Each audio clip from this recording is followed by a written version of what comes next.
अस्सलामु अलैकुम मोहतरम नाज़रीन। हाबिल और काबिल का वाक़या। कुरान मजीद ने हज़रत आदम अलैहिस्सलाम के दो बेटों का नाम जिक्र नहीं किया गया है, सिर्फ आदम के दो बेटे कहकर मुजम्मल छोड़ दिया गया है। अलबत्ता तौरात में उनके नाम बयान किए गए हैं। कुछ रिवायतों में है कि इन दोनों भाइयों के बीच शादियों से मुतालिक कोई इख्तिलाफ हो गया था।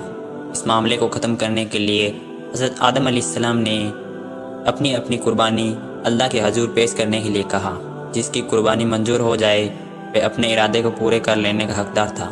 जैसा कि तौरात में मालूम होता है कि उस ज़माने में कुर्बानी के कबूल होने का इल्हामी तरीका था कि वे नजर वे कुर्बानी किसी बुलंद चीज़ पर रख दे तो आसमान से आग आकर उसको जला देती थी।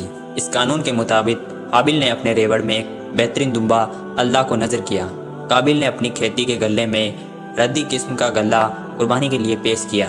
दोनों की अच्छी और बुरी नीयतों का अंदाज़ा इस अमल से हो गया, इसलिए दस्तूर के मुताबिक आग ने आकर हाबिल की नज़र को जला दिया। इस तरह कुर्बानी कबूल होने का शरफ उसके हाथ में गया। काबिल अपनी इस तौहीन को किसी तरह बर्दाश्त ना कर सका। वे गजब में आकर हाबिल से कहा, मैं तुझको कत्ल किए बगैर न छोड़ूंगा ताकि तू अपनी मुराद को न पहुँच सके। हाबिल ने जवाब में दिया, मैं तो किसी तरह तुझ पर हाथ ना उठाऊंगा, बाकी तेरी मर्जी, तू चाहे हाथ उठा। रहा कुर्बानी का मामला, सो अल्लाह के या नेक नियत वालों की ही कुर्बानी कबूल होती है, वह बद नियत की धमकी कबूल नहीं होती है। इस पर काबिल ने गुस्से से बहुत ज़्यादा भड़क कर अपने भाई हाबिल को मार डाला। कुरान पाक में न शादी से मुतालिक कोई इख्तिलाफ है, ना उन दोनों का नाम जिक्र है, सिर्फ कुर्बानी का जिक्र है। और इस रिवायत से ज़्यादा हाबिल की लाश के दफन से मुतालिक ये इजाफा है। कत्ल के बाद काबिल बहुत हैरान था कि इसकी लाश का क्या करूँ। अब तक आदम की नस्ल मौत से दो चार नहीं हुई थी और इसलिए हज़रत आदम अलैहिस्सलाम ने मुर्दे के बारे में कोई हुक्म नहीं सुना। कायक उसने देखा कि एक कौवा ने ज़मीन कुरेद कुरेद कर गड्ढा खोदा।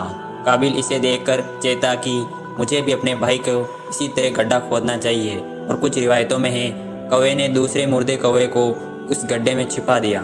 काबिल ने यह देखा तो नकारा ज़िंदगी पर बहुत अफसोस किया और कहने लगा मैं इस जानवर से भी गया गुजरा हूँ कि इस जुर्म को छुपाने की अहमियत नहीं रखता हूँ। शर्मिंदगी और अफसोस से सिर झुका लिया और फिर इसी तरह अपने भाई की लाश को मिट्टी के हवाले कर दिया।